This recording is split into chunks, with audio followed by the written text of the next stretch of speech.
In the vast and intricate tapestry of biblical and spiritual history, few figures command as much awe and reverence as Archangel Michael.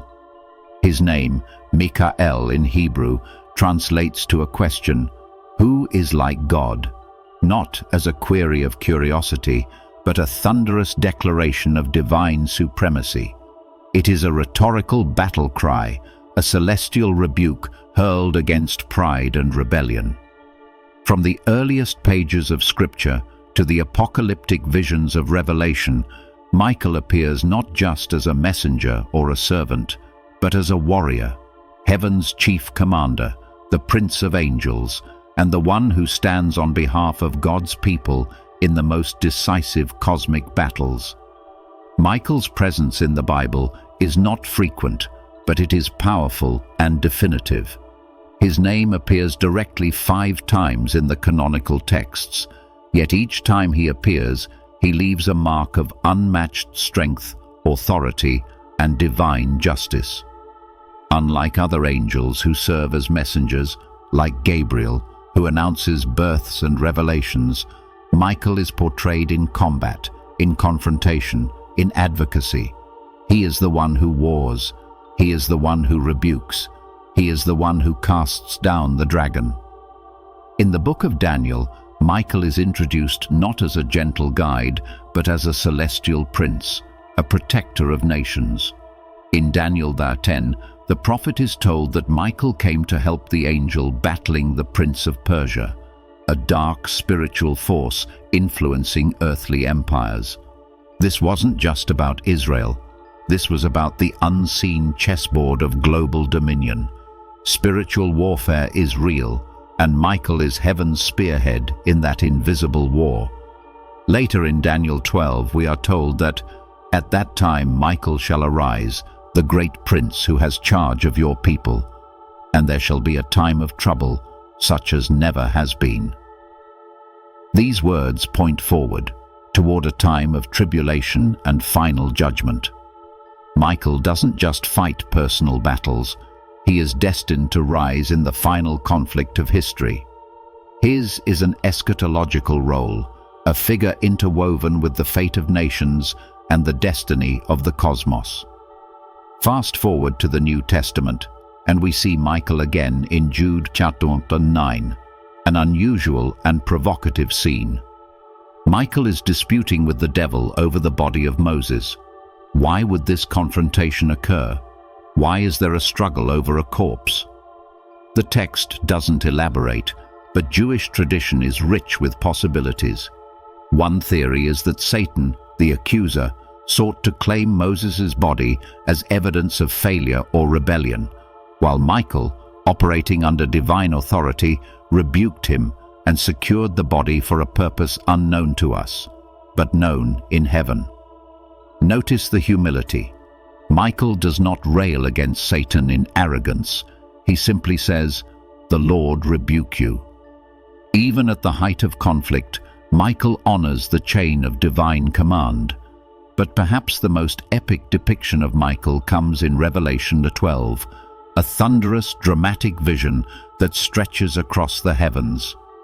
Now war arose in heaven, Michael and his angels fighting against the dragon. Here is the ultimate showdown. Michael versus Satan, the dragon, the deceiver of the whole world. This is not a metaphor. This is cosmic reality, a spiritual battle that shaped the fate of both heaven and earth. And Michael wins. He casts the dragon down. Heaven rejoices. Earth trembles. The voice cries out, "Now the salvation and the power and the kingdom of our God and the authority of his Christ have come. For the accuser has been thrown down." This moment, this casting down, is not just about punishment. It's about authority. It's about Michael exercising the justice of heaven and purging rebellion from the holy place. In this act, Michael becomes the champion of divine order, the executor of heavenly judgment. It's not just that he fights, it's what he fights for: truth, purity, loyalty to God. In every age, in every battle, Michael stands for God. But Michael's role isn't limited to these apocalyptic visions. The early church fathers and Christian mystics believed he was active throughout salvation history. Some believed it was Michael who stayed Abraham's hand on Mount Moriah. Others saw Michael in the fire with Shadrach, Meshach, and Abednego. Still others believed he was the angel who rolled the stone from Christ's tomb, not just as a symbolic act, but as a military gesture, signaling that death had been conquered and the sun had risen. Over time, Christian tradition came to understand Michael not just as a biblical figure, but as a constant guardian, an archangel, ever watchful, ever present. He became the protector of the church, the one who defends Christians against the snares of the enemy. In the Eastern Orthodox Church, Michael is revered as Archstrategos, the chief commander of the heavenly hosts. In Catholic tradition, he is invoked in exorcisms and prayers of deliverance, most famously in the Prayer to St. Michael, written by Pope Leo XIII, after a terrifying vision of demonic assault upon the Church.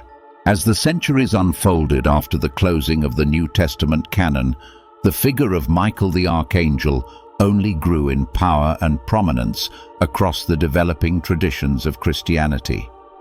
Unlike fleeting figures from myth or parable, Michael stood firm in the collective imagination of the Church, Eastern and Western, as a living symbol of divine might, heavenly justice, and protection in the face of evil. He was not simply remembered, he was experienced, prayed to, seen in visions, called upon in the hour of danger and death. One of the earliest and most profound affirmations of Michael's enduring presence came in the form of church-sanctioned veneration. As early as the 4th century, churches were being built in his name, beginning with the Michaelion, a renowned shrine constructed by Emperor Constantine near Constantinople. It wasn't just a dedication, it was an acknowledgement. Michael was not just a character from Revelation. He was a present force, a celestial protector of both empires and individuals. The Church didn't see him as a relic from Scripture, but as an ongoing reality, an active participant in the spiritual war still being waged on earth. Throughout the medieval era, Michael's influence only grew. Legends and testimonies of his interventions multiplied, echoing with both mystery and urgency. Perhaps one of the most famous stories is that of Mount Gargano in Italy. Around the year 490 AD, a nobleman was searching for a lost bull on a remote mountain when he stumbled upon a cave. When he tried to enter it, a divine force prevented him. Later, the bishop of the region had a vision of Michael declaring that the cave was sacred, that it needed no human consecration. It was already a holy place. From that point onward, the cave became a major pilgrimage site, the sanctuary of Monte Sant'Angelo. Michael was said to appear there repeatedly, and to this day it is revered as one of the oldest Christian shrines in Western Europe. Even more legendary is the Mont Saint-Michel in Normandy, France. In the 8th century, the archangel reportedly appeared to Saint Aubert, the bishop of Avranches, and commanded him to build a church on the rocky islet off the coast. When the bishop hesitated, Michael is said to have burned a hole in his skull with his finger, an act both terrifying and sacred. The church was built, and it still stands today, a majestic monastery perched between land and sea, echoing with the eternal presence of the warrior angel who demanded its creation. But beyond shrines and visions, Michael's role in the life of the church became deeply spiritual and existential. He was increasingly viewed as the guardian of the soul at the moment of death. In both Catholic and Eastern Orthodox traditions, Michael stands at the final threshold, weighing the soul and defending it against demonic claim.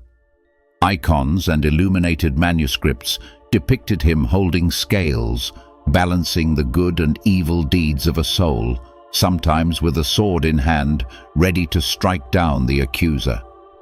This idea was not just symbolic, it was liturgical. Prayers to Michael were integrated into daily devotions and rites of exorcism. One of the most famous examples is the prayer to St. Michael the Archangel, written in 1886 by Pope Leo XIII. Legend holds that the Pope had a terrifying vision of the devil's future assaults on the church, and afterward he composed the prayer with trembling hands, commanding that it be recited after every Mass. St. Michael the Archangel, defend us in battle. Be our protection against the wickedness and snares of the devil. May God rebuke him, we humbly pray. And do thou, O Prince of the heavenly host, by the power of God, thrust into hell Satan and all evil spirits who prowl about the world, seeking the ruin of souls. This prayer became a shield for the faithful, a rallying cry of spiritual resistance. Though it was later removed from the post-Mass routine in the 20th century, it has seen a resurgence in recent years, especially among those who sense the increasing spiritual warfare of our time. Michael's reputation was not confined to Christian liturgy, however. His name also appeared in the mysterious and controversial apocryphal writings that expanded on biblical themes, especially in the early centuries of the Church.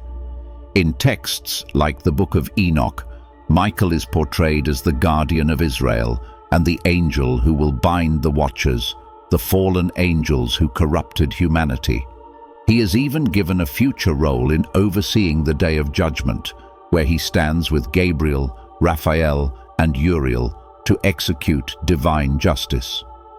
The Apocalypse of Abraham, another ancient text, shows Michael as the one who guides Abraham through visions of heaven and earth.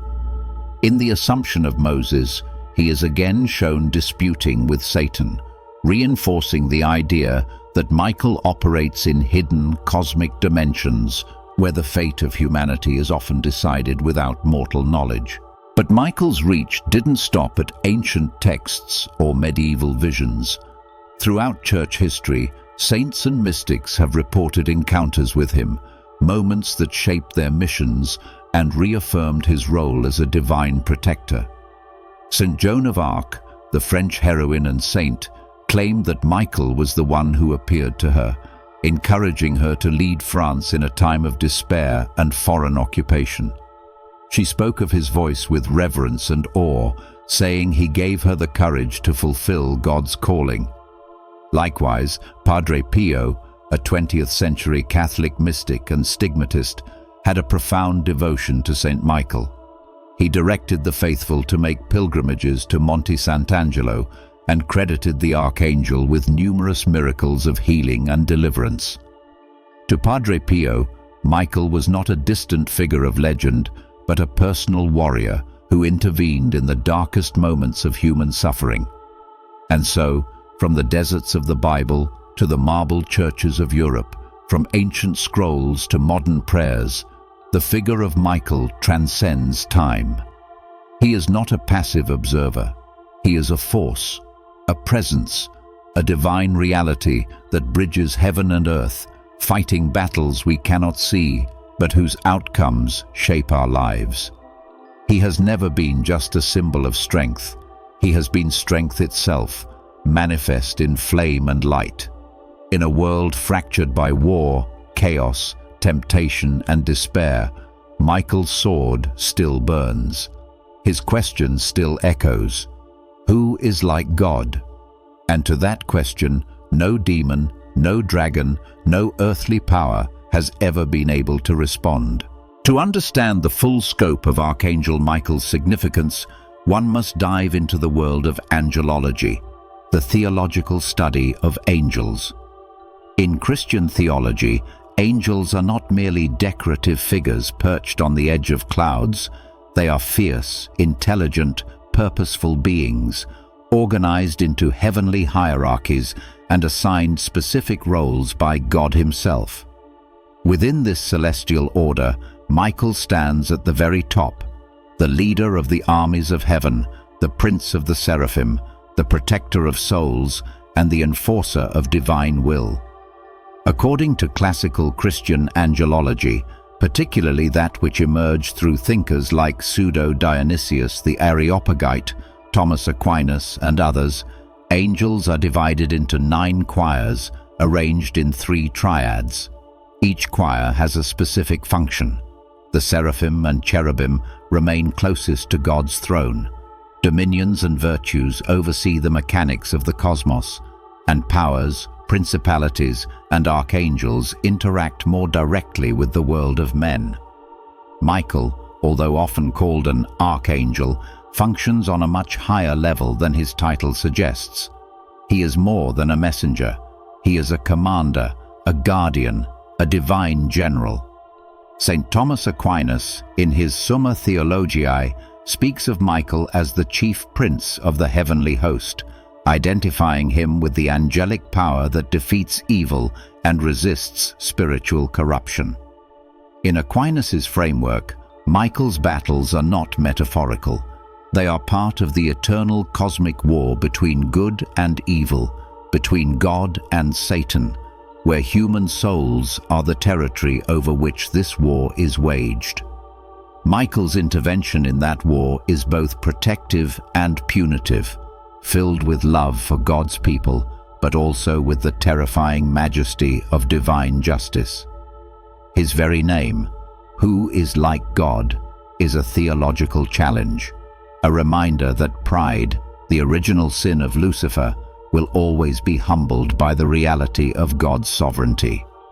That is what makes Michael's sword so powerful. It is wielded not just with heavenly steel, but with heavenly truth.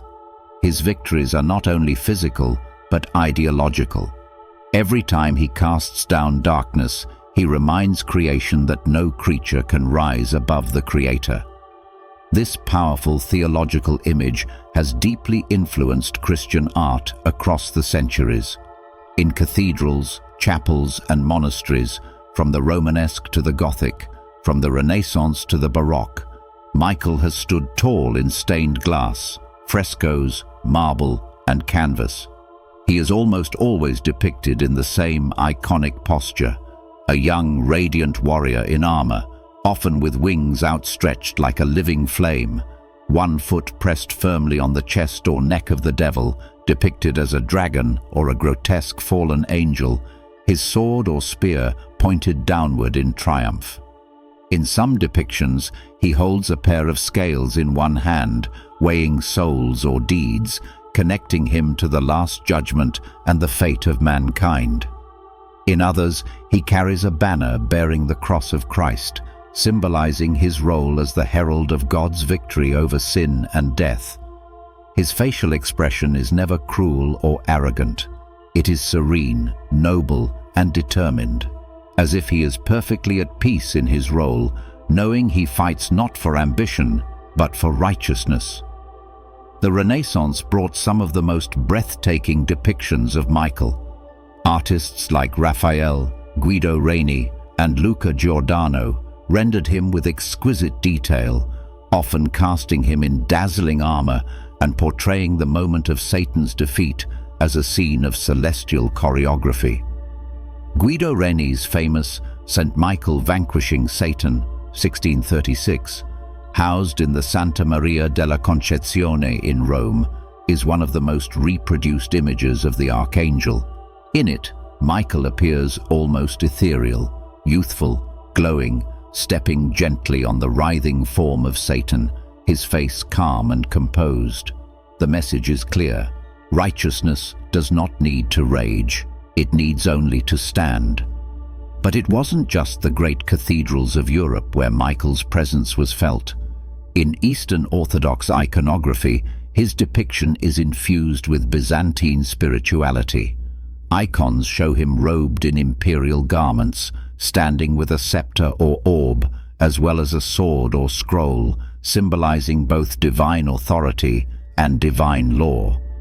He is often paired with Gabriel, flanking images of Christ or the Theotokos, Mother of God, acting as the eternal protectors of divine mystery and truth. Orthodox Christians revere him deeply, dedicating entire feast days and liturgical hymns to his power and grace.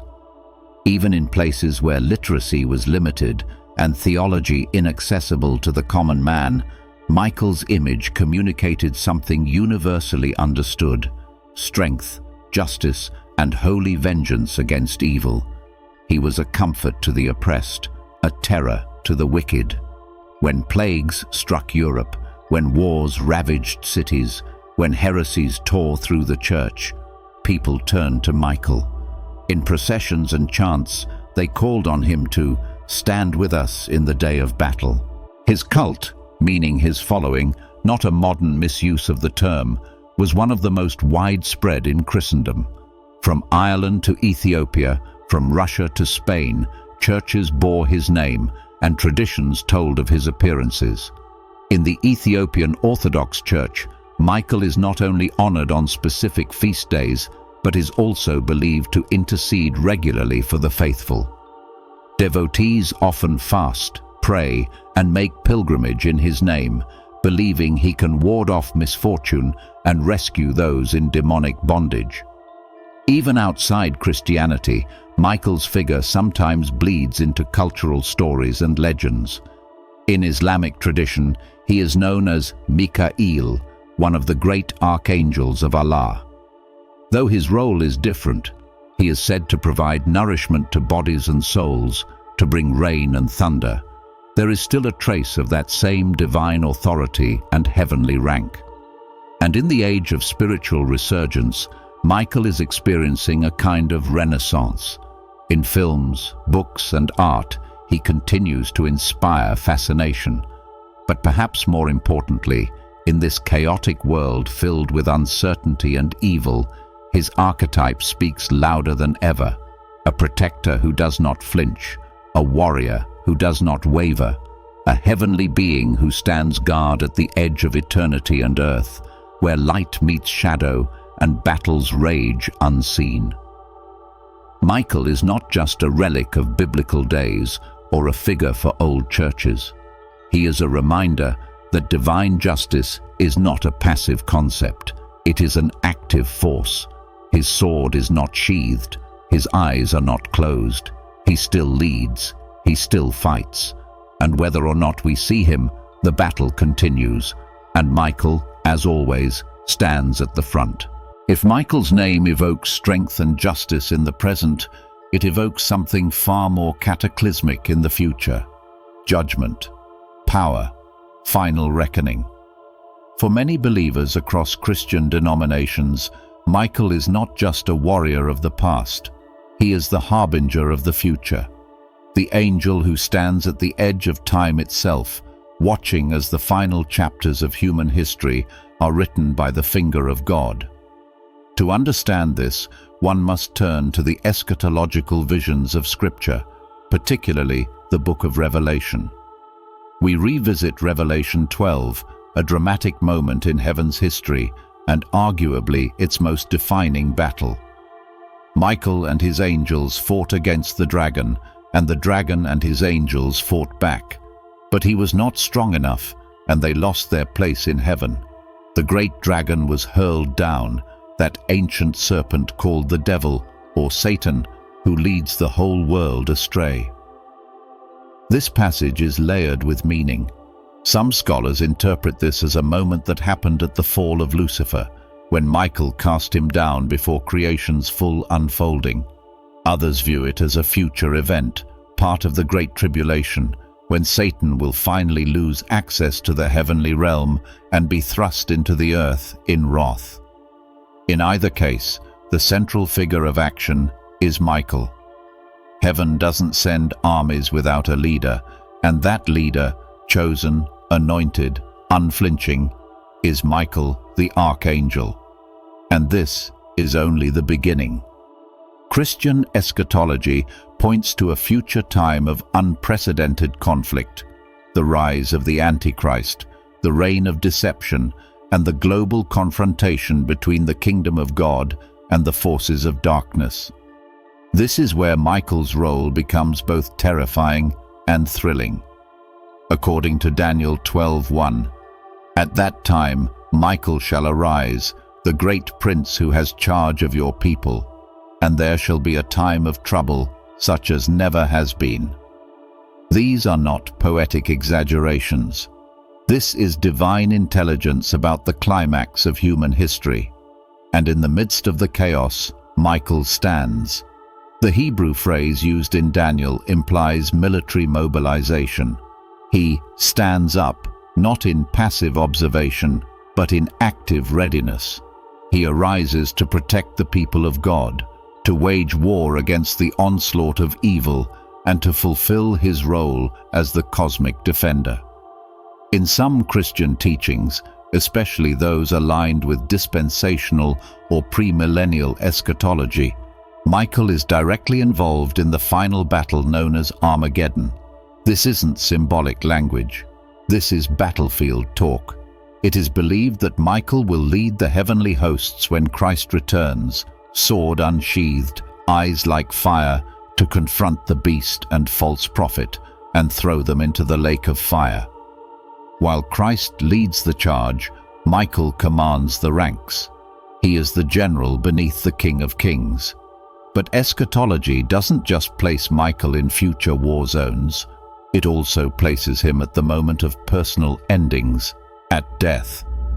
Across both ancient and contemporary Christian traditions, Michael is invoked as the one who escorts the souls of the righteous into paradise and defends them from the final temptations or accusations of the enemy. This is sometimes referred to as the psychopomp role, not in a pagan sense, but in a deeply spiritual one. Michael is the defender at the final breath, the protector who ensures that what belongs to God returns to him in peace. This idea isn't merely poetic, it's experiential. Countless stories from those who've had near-death experiences, visions, or divine encounters speak of a radiant, warrior-like figure who appeared at the moment of crisis or impending death. Often, they describe overwhelming peace, a blazing presence, and the feeling of being shielded or lifted. Though many of these stories vary, a significant number of them point to the image of Michael, whether named explicitly or described as an angel of light, standing like fire with a sword. Exorcists, too, report his power. In the rite of exorcism used by the Catholic Church, Michael is often invoked by name. His presence is not optional, it is critical. Father Gabriele Amorth, the late chief exorcist of Rome, once stated that invoking St. Michael often brought about dramatic reactions in possessed individuals. Demons, he said, hate Michael, not merely because of his strength, but because of what he represents: loyalty. Where Lucifer rebelled out of pride, Michael stood in humility. Where the devil sought to rise above God, Michael knelt and cried, "Who is like God?" That eternal humility is Michael's greatest weapon and hell's greatest fear. The prayer of Pope Leo XIII, composed after his terrifying vision, is still one of the most potent weapons in spiritual warfare. Some accounts of exorcisms describe how, when the prayer is recited with faith, demons howl, writhe, and beg for it to stop. There are reports of entities screaming at the mere mention of Michael's name, claiming, "He burns us, he crushes us." These are not the rantings of superstition. These are the cries of defeated spirits who still remember the pain of being cast from heaven by a hand they could not stop. In more recent years, many Christians believe that Michael's role is intensifying. The spiritual darkness in the world has grown more visible. Wars, perversion, deception, and global unrest suggest that the enemy is moving in increasingly bold ways. And so, in response, the Church is once again turning to its warrior. Devotions to Michael are resurging. Chaplets are being prayed. Feasts are being revived. In 2018, Pope Francis called on Catholics worldwide to pray the prayer to Saint Michael every day for the protection of the Church from the devil's attacks. This resurgence is not just nostalgia, it is a signal, a sense that we are living in prophetic times, that the battle is heating up, that Michael's sword, once sheathed for an age, is now gleaming once again. He does not act independently. He moves at the command of God, but the fact that we are seeing more and more manifestations of spiritual warfare suggests that Michael is on the move. There are even prophecies, particularly in Marian apparitions, such as those at Fatima and Garabandal, that speak of Michael's special involvement in the final purification of the Church. At Fatima, before the Virgin Mary appeared, it was Michael who first came. He called himself the Angel of Peace and urged the children to pray and offer sacrifices. It was a signal. Before the Queen comes, the General prepares the way. In a time when humanity is addicted to materialism, enslaved by technology, and overwhelmed by confusion, the idea of a heavenly warrior standing watch may seem like fantasy to some, but to those with eyes of faith, it is comfort, hope, certainty. Michael doesn't need our belief to act. He moves according to God's timetable. But when we align with His purpose, when we stand under the banner of heaven, we find ourselves under the protection of the mightiest warrior creation has ever known. And when the final trumpet sounds, when the sky splits and the Lord descends, it will not be in silence. The sound of the trumpet will be followed by the voice of the Archangel.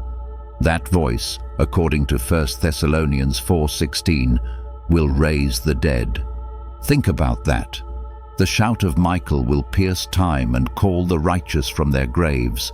His voice will be the signal for resurrection, the beginning of a new heaven and a new earth. He who once cried, "Who is like God?" will stand beside the King of Glory, and together they will bring history to its divine conclusion. In our modern world, where science and technology dominate the conversation, the spiritual realm often takes a back seat in public discourse.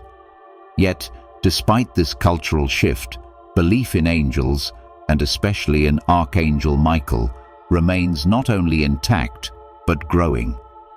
For millions of Christians around the globe, Michael is not a mythic figure of the past or a decorative stained glass motif. He is real, present, and active in their lives.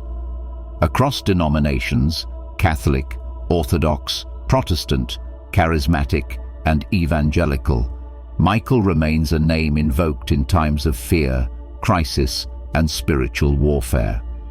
In deliverance ministries, he is called upon during intense prayer sessions. In quiet, personal moments of struggle, his name becomes a whispered invocation. For believers, Michael is not merely part of a heavenly hierarchy. They see him as their guardian in the darkest nights of the soul. Countless testimonies speak to this reality. A woman in Brazil recounts being followed by an aggressive man late at night. She prayed, trembling, "Lord, protect me, send your angels." Suddenly, the man froze in fear, turned pale, and ran. Later, she found out he told a friend he saw a tall man in glowing armor walking beside her. She never saw him, but she believes with all her heart that it was Michael. In war-torn regions of Africa, pastors have reported supernatural protection during ambushes and raids. One pastor in Nigeria was surrounded by militants, prepared for execution, when an unseen force knocked the weapons from their hands. The attackers screamed that they saw a being of fire descend behind him. In tears, the pastor later testified that he had been praying to Michael for days, invoking his protection over his congregation. These aren't just stories. They are lived realities for people whose spiritual eyes are open to the realm beyond the physical. Theologians may debate doctrine, and philosophers may question the supernatural, but for those whose lives have been touched by what they can't explain, Michael is no theory. He is friend, protector, and warrior. Even in the Western world, where skepticism often reigns, stories of Michael's presence persist. One New York EMT, a lapsed Catholic, recalls a moment when he was driving home late at night after a traumatic shift. Exhausted and emotionally broken, he felt an overwhelming urge to stop his car. Seconds later, a drunk driver sped through a red light he would have crossed. "I don't know why I stopped," he said, "but I felt something, like a voice in my chest. Maybe it was God, or maybe it was an angel." Months later, while attending church for the first time in years, he saw a statue of Michael. Tears filled his eyes. "That's who it was," he whispered. Across YouTube, TikTok, and faith-based social media platforms, testimonies like these are going viral. Stories of people encountering angelic protection, dreams where Michael appears, deliverance sessions where his name drives out tormenting spirits. There's a hunger in the modern world for the presence of someone greater, someone who stands between us and the darkness. And Michael answers that call in ways that defy logic, but not faith. Churches around the world are responding to this spiritual resurgence by reviving traditional prayers and liturgies. In the Catholic Church, the St. Michael prayer, once removed from routine practice, is being restored in many parishes. Children are being taught to say it before school. Soldiers carry medals of St. Michael into battle. Police officers, firefighters, and first responders wear his insignia, trusting in the protection of heaven's mightiest warrior. In Protestant circles, especially within Pentecostal and charismatic movements, Michael is embraced as a symbol of spiritual warfare. His story in Revelation becomes a blueprint for how believers are to stand against the forces of evil, not with fear, but with confidence in God's authority. Prayer warriors invoke Michael not as deity, but as a heavenly ally, one assigned by God to defend those who call on his name. Orthodox Christians maintain some of the richest and oldest traditions around Michael. Their icons show him not just in battle, but in glory, robes flowing like light, carrying the orb of divine judgment and the scepter of divine order. The Orthodox liturgy is saturated with references to him, not only as protector, but as a cosmic governor of the unseen world. He is remembered in every liturgy, every baptism, every funeral. For the Orthodox, Michael's presence surrounds the church like a wall of flame. In our modern world, where science and technology dominate the conversation, the spiritual realm often takes a back seat in public discourse. Yet, despite this cultural shift, belief in angels, and especially in Archangel Michael, remains not only intact, but growing. For millions of Christians around the globe, Michael is not a mythic figure of the past or a decorative stained glass motif. He is real, present, and active in their lives. Across denominations, Catholic, Orthodox, Protestant, Charismatic, and Evangelical, Michael remains a name invoked in times of fear, crisis, and spiritual warfare. In deliverance ministries, he is called upon during intense prayer sessions. In quiet, personal moments of struggle, his name becomes a whispered invocation.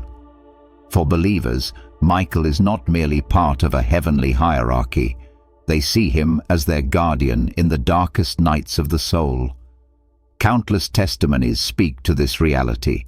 A woman in Brazil recounts being followed by an aggressive man late at night. She prayed, trembling, "Lord, protect me, send your angels." Suddenly, the man froze in fear, turned pale, and ran. Later, she found out he told a friend he saw a tall man in glowing armor walking beside her. She never saw him, but she believes with all her heart that it was Michael. In war-torn regions of Africa, pastors have reported supernatural protection during ambushes and raids. One pastor in Nigeria was surrounded by militants, prepared for execution, when an unseen force knocked the weapons from their hands. The attackers screamed that they saw a being of fire descend behind him. In tears, the pastor later testified that he had been praying to Michael for days, invoking his protection over his congregation. These aren't just stories. They are lived realities for people whose spiritual eyes are open to the realm beyond the physical. Theologians may debate doctrine, and philosophers may question the supernatural, but for those whose lives have been touched by what they can't explain, Michael is no theory. He is friend, protector, and warrior. Even in the Western world, where skepticism often reigns, stories of Michael's presence persist. One New York EMT, a lapsed Catholic, recalls a moment when he was driving home late at night after a traumatic shift. Exhausted and emotionally broken, he felt an overwhelming urge to stop his car. Seconds later, a drunk driver sped through a red light he would have crossed. "I don't know why I stopped," he said, "but I felt something, like a voice in my chest. Maybe it was God, or maybe it was an angel." Months later, while attending church for the first time in years, he saw a statue of Michael. Tears filled his eyes. "That's who it was," he whispered. Across YouTube, TikTok, and faith-based social media platforms, testimonies like these are going viral. Stories of people encountering angelic protection, dreams where Michael appears, deliverance sessions where his name drives out tormenting spirits. There's a hunger in the modern world for the presence of someone greater, someone who stands between us and the darkness. And Michael answers that call in ways that defy logic, but not faith. Churches around the world are responding to this spiritual resurgence by reviving traditional prayers and liturgies. In the Catholic Church, the St. Michael prayer, once removed from routine practice, is being restored in many parishes. Children are being taught to say it before school. Soldiers carry medals of St. Michael into battle. Police officers, firefighters, and first responders wear his insignia, trusting in the protection of heaven's mightiest warrior. In Protestant circles, especially within Pentecostal and charismatic movements, Michael is embraced as a symbol of spiritual warfare. His story in Revelation becomes a blueprint for how believers are to stand against the forces of evil, not with fear, but with confidence in God's authority. Prayer warriors invoke Michael not as deity, but as a heavenly ally, one assigned by God to defend those who call on his name. Orthodox Christians maintain some of the richest and oldest traditions around Michael. Their icons show him not just in battle, but in glory, robes flowing like light, carrying the orb of divine judgment and the scepter of divine order. The Orthodox liturgy is saturated with references to him, not only as protector, but as a cosmic governor of the unseen world. He is remembered in every liturgy, every baptism, every funeral. For the Orthodox, Michael's presence surrounds the church like a wall of flame. What is perhaps most fascinating in modern culture is how Michael has transcended denominational boundaries. He is one of the few spiritual figures that unite rather than divide. His name is not controversial. His role is not disputed. Christians of nearly every tradition recognize Michael's authority and importance, even if they interpret his actions differently. Some see him as literal, others as symbolic. But all agree, he stands for God, he stands for justice, he stands for us. And his image has made its way beyond churches and scripture into the visual landscape of popular culture. In films and video games, Michael is often depicted as the embodiment of divine wrath or celestial protection. Though these portrayals are sometimes dramatized or even distorted, they reveal a truth that modern people can't help but feel.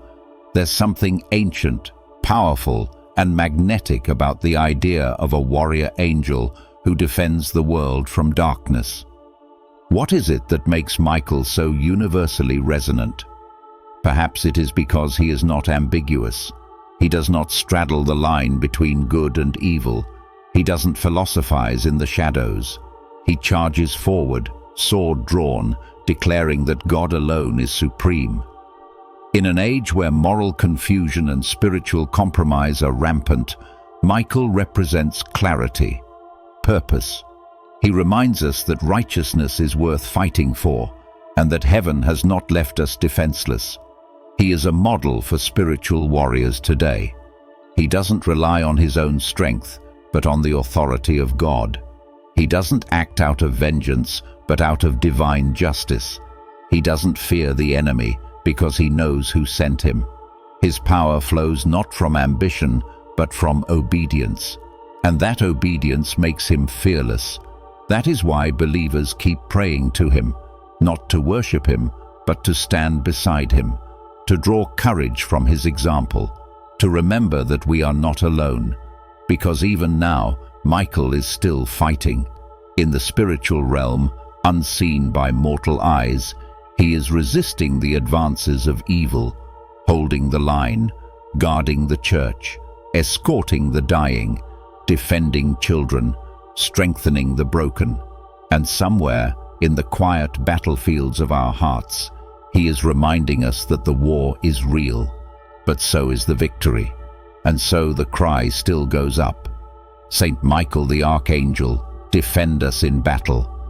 Not as a nostalgic plea to an ancient hero, but as a rallying cry to the one who still stands, unshaken, undefeated, and undeterred. What does it mean that one of the most powerful beings in the spiritual realm is defined by a question? Who is like God? Not a boast, not a threat, a declaration in the form of a question, a thunderclap against pride, against rebellion, against every attempt to dethrone the divine. Michael's very name is a theological weapon, forged in the fire of obedience and wielded in the face of ultimate evil. It is a rebuke to Satan's original sin, a dagger against every lie that tells man he can be his own God. It is the war cry of heaven. Michael doesn't just ask the question, he lives the answer. And that's what makes him not only the mightiest warrior in God's heavenly armies, but also one of the most spiritually profound beings ever revealed to us. Because at his core, Michael is not about violence, he's not about spectacle, he's about loyalty. Perfect, unwavering, radiant loyalty. He chose obedience when others chose ambition. He chose to fight not because he hated evil, but because he loved righteousness. And that love, that holy fire, is what makes his sword shine so bright. It's what makes his step thunder across eternity. It's what makes the devil himself tremble when Michael stands in the room. Michael is not bound by time. He has been fighting since before humanity existed. He stood when Lucifer fell. He stood when Babylon rose. He stood in the shadows of Pharaoh's court, in the heart of the Roman Empire, in the trenches of Normandy, in the firebombed cities, in the underground churches, in the trembling hospital rooms, in the battlefield prayers whispered by dying men. He has stood with martyrs. He has walked through fire. He has faced the abyss and never blinked. And he's still standing. Every age has its evil. Every century its antichrists. Every moment its battle between light and shadow.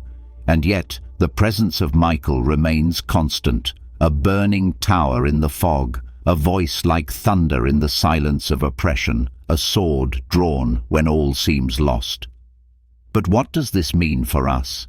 It means the war is real, not a metaphor, not a fantasy. A real war, raging in a realm beyond sight, but not beyond influence.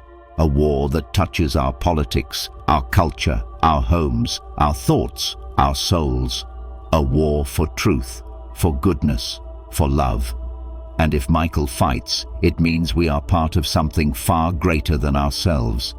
He reminds us that faith isn't passive, it's battle-hardened, it's blood-soaked, it's forged in struggle and prayer and perseverance. You don't wear the armor of God unless you're in a war, and you don't follow the captain of the hosts unless you're prepared to stand on the front lines of truth. Michael teaches us that courage isn't the absence of fear, it's choosing to stand anyway. It's drawing the sword when you'd rather run. It's saying yes to God when everything in the world screams no. He teaches us that real strength flows not from ego, but from surrender. And that real victory isn't always loud. It's sometimes as quiet as kneeling in prayer, as simple as forgiving a wound, as invisible as resisting a temptation. He teaches us that angels are not soft things. They are terrifying in beauty, awesome in purpose, precise in power. And if heaven entrusts Michael with our protection, it means we are more precious than we can understand. It means the war is worth it. And perhaps, most importantly, Michael shows us that evil can be resisted. No matter how ancient, no matter how seductive, no matter how seemingly powerful, it can fall. It will fall, because light always overcomes darkness, truth always outlives lies, and God is never outmatched. Michael isn't divine, he isn't God, but he reflects God's will with breathtaking precision. He doesn't act on whim, he doesn't rebel, he doesn't improvise, he listens, he obeys, and in that obedience he becomes devastatingly powerful. His presence invites us to ask ourselves, whose side are we on? Are we living like we believe there's a war? Are we armored in truth or naked in compromise? Are we prepared to follow Christ into the fire, knowing that Michael will flank us on the way? For some, the idea of angels is comforting. For others, terrifying. But for those who understand the stakes, it is fuel. Fuel to pray harder, love deeper, fight better. Because if heaven is still at war, then the church cannot be asleep. There is an old tradition that says at the end of time, when the last battle has been fought and Satan has been cast into the lake of fire, Michael will kneel before the throne, not to receive honor, but to give it, to return his sword to the king and declare, "It is done." He who cast down the dragon will bow before the Lamb, and in that moment the roar of heaven will shake the bones of creation. The warrior will rest. The battle will be over. And Michael, the Archangel of war, will become the Archangel of peace. Until that day, he fights. He fights for you when you're on your knees and don't have words. He fights for your children in the middle of the night. He fights for the persecuted and the betrayed. He fights for the unborn, the imprisoned, the forgotten. He fights against the powers that whisper, "You are worthless." He fights against the lies that say, "You are alone," because you are not. Michael is not a myth. He is not a bedtime story. He is not a statue in a dusty corner of an old church. He is the captain of heaven's armies, the Prince of Light, the hammer of God. He walks beside us in fire. He roars in battle. He kneels in worship. And when we call, he answers. Not because we are worthy, but because God is faithful. So as you go about your life, your work, your school, your relationships, remember that there's more happening than what you see. That every act of love, every moment of courage, every battle you fight in your soul is part of something cosmic. And remember this, you do not fight alone. When the night is darkest, Michael stands watch. When the enemy attacks, Michael draws his sword. When the trumpet sounds, Michael will cry out, and the dead will rise. He is not done, and neither are we. Who is like God? No one. And that is why Michael still stands.